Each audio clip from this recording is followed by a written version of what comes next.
আসসালামাইকুম প্রিয় দর্শক, আজকে আপনাদের দেখাবো যে ওয়ালের ভিতরে যখন এই পাইপগুলা দেয় তখন ওই ইলেকট্রিক মিস্ত্রিরাও কিছু ভুল করে, আবার রাজমিস্ত্রিরাও ভুল করে, তাড়াহুড়া কাজ করে শেষ করে দেয়।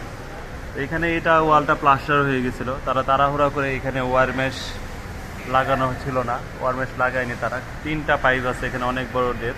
তো এখানে শুধু যদি প্লাস্টার মশলা দিয়ে দেয় তাহলে এটা ক্র্যাক চলে আসে, আর অলরেডি এটাতে ক্র্যাকও আসছিল। এটা আমরা খুলে দেখলাম, চেক করে দেখছি এখানে ওয়্যার মেশ নাই।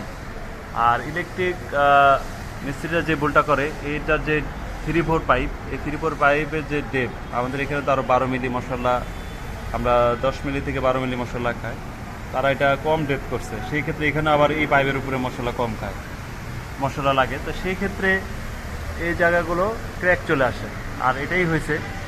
এখন আমরা এটা আবার ডেপ করছি, যথেষ্ট ডেপ করছি। আর